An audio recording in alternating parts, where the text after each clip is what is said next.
Many years ago, there was a small frontier town in Arizona kept alive by a nearby gold mine. The town had been on the stagecoach route, but when the mine petered out and was abandoned, the stage line was discontinued. The little town was almost completely cut off from the rest of the settlements. Only an infrequent line run by a local stable owner remained. There was one young boy in the poverty-stricken town who was always exploring the nearby hills, hoping to find another mine that would bring back the people who had moved away, and also the stagecoach, which he had loved. He had always been there to meet it when it came tearing into the town in a cloud of dust.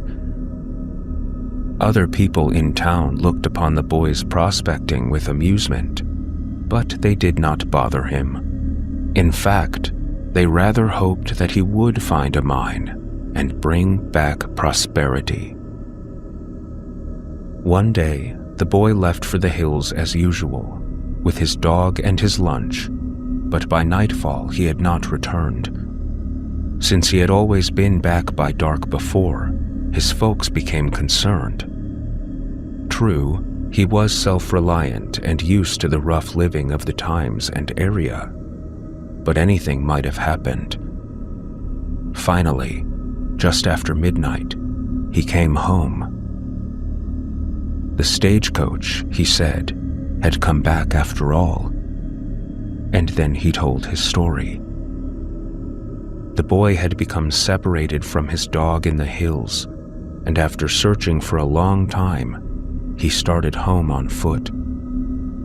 It was dark by the time he reached the old coach road to town, and he could hear the howls of wolves in the timber of the foothills close by.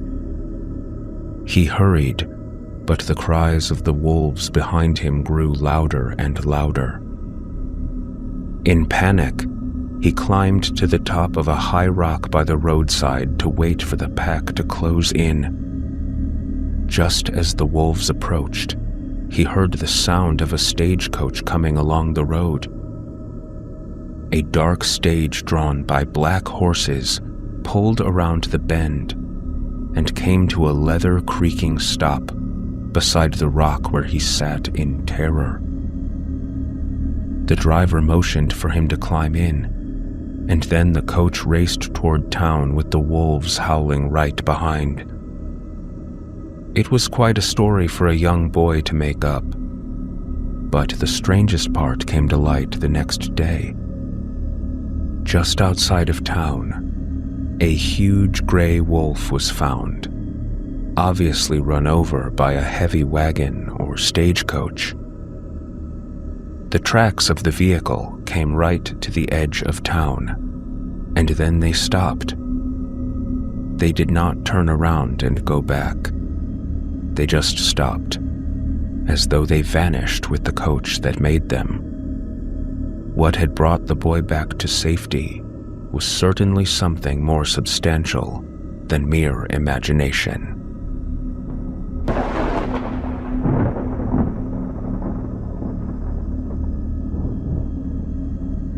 Although not many of us take stories of ghosts, psychic phenomena, spirits, and table tipping seriously, such tales do arouse our interest and curiosity.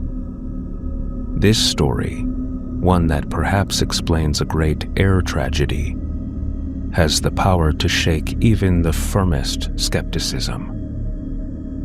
It occurred in 1930, when Harry Price, a famous researcher who delighted in exposing haunted houses, fake mediums, and assorted would-be mysteries, made an appointment to meet with Eileen Garrett. Mrs. Garrett, a psychic, was known for entering trances during which she made startling statements, even ones that she could not explain afterward.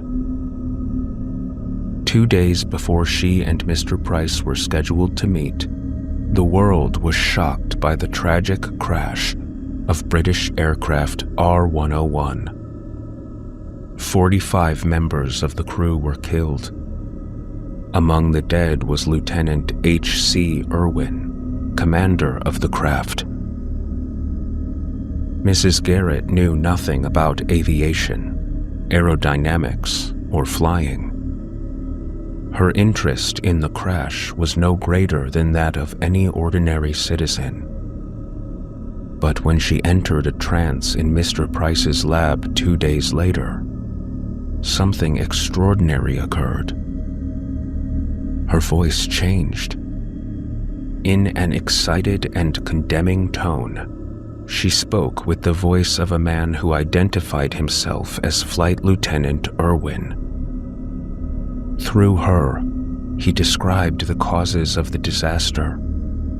She used technical language that only an expert would understand. Mr. Price was baffled. So was Mrs. Garrett when she emerged from the trance. The mention of the town of Eerie seemed completely irrelevant. Nowhere in any report had it been linked to the crash. But then a new development emerged. Officials from the tiny town of Eerie, listed on the flight map used by Commander Irwin, sent a stunning report.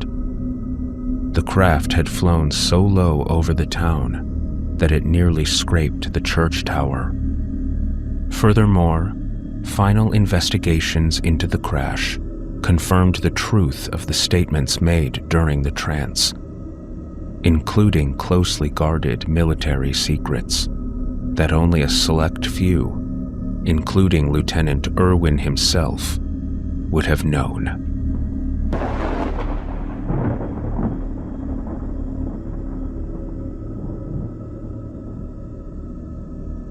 Going home late one night, a local resident of upstate New York decided to take a shortcut through the small cemetery just outside of town. The burial ground, nestled in a thickly wooded hollow, had been the setting for many scares in his youth, when he and his friends would roam through it seeking adventure. On this night, the man turned up his collar and walked quickly, frequently glancing over his shoulder. As he neared the graveyard, he heard a rattling noise near one of the headstones. He peeked curiously into the moonlight darkness in that direction. To his horror, he saw what appeared to be a white shape bobbing up and down close to the tombstone. He did not wait to investigate further, but bolted home for safety. When he arrived, he told his tale with much color and enthusiasm.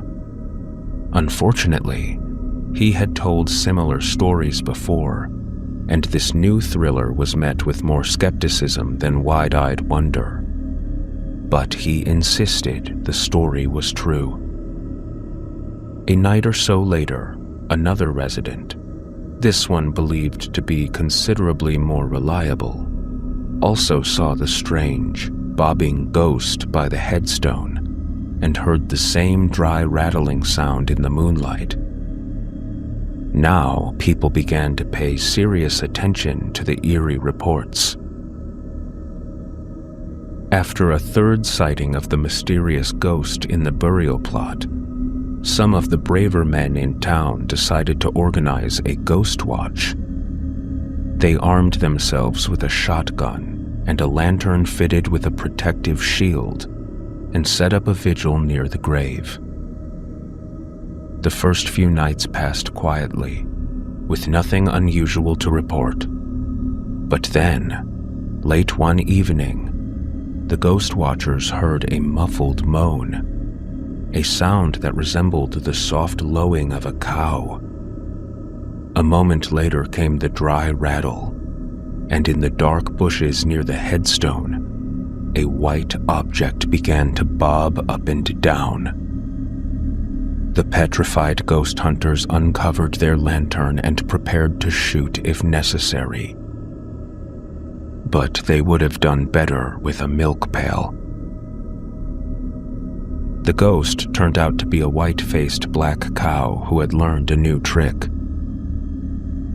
If she stuck her head through the dry branches of a big old lilac bush beside the headstone and bobbed her head up and down, she could scratch both sides of her neck at the same time. The ghost hunters snuck silently away.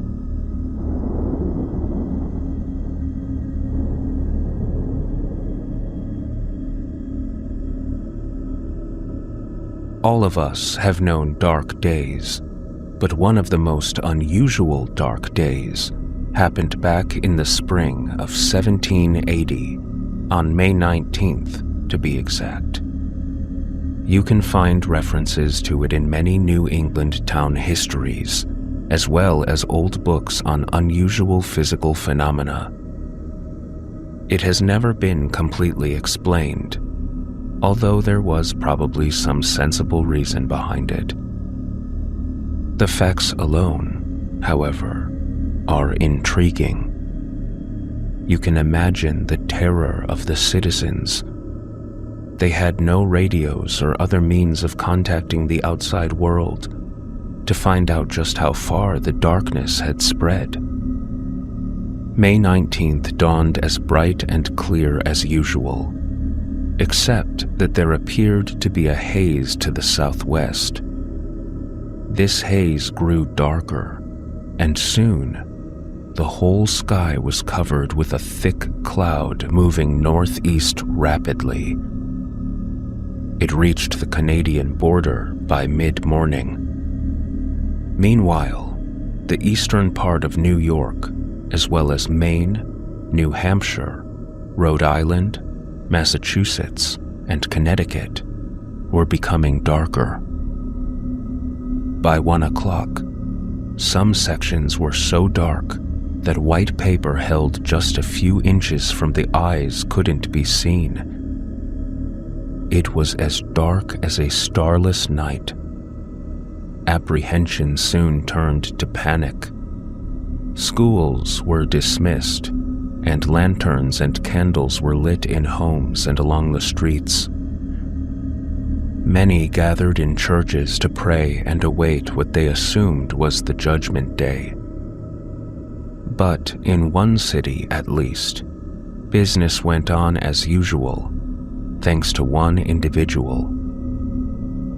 In Hartford, Connecticut, the state legislature was in session. By noon, the members were unable to see each other. The meeting threatened to break up completely in panic, but one of the members arose and addressed the speaker. "Mr. Speaker, this is either the day of judgment or it is not. If it is not, there is no need for adjourning. If it is, I desire to be found doing my duty. I move that candles be brought in and that we proceed to business." And so the session continued. A full moon, due to rise at 9 that night, did not show until after 1 a.m., when it appeared high in the sky and blood red. Shortly afterward, stars began to appear, and by the following morning the sun was as bright as ever. After 14 hours of the strangest darkness ever to panic even the staunchest of New Englanders.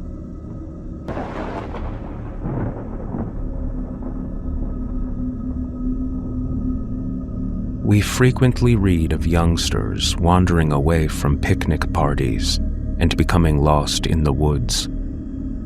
This is a stark tragedy for the parents, even in this day of helicopters and state police.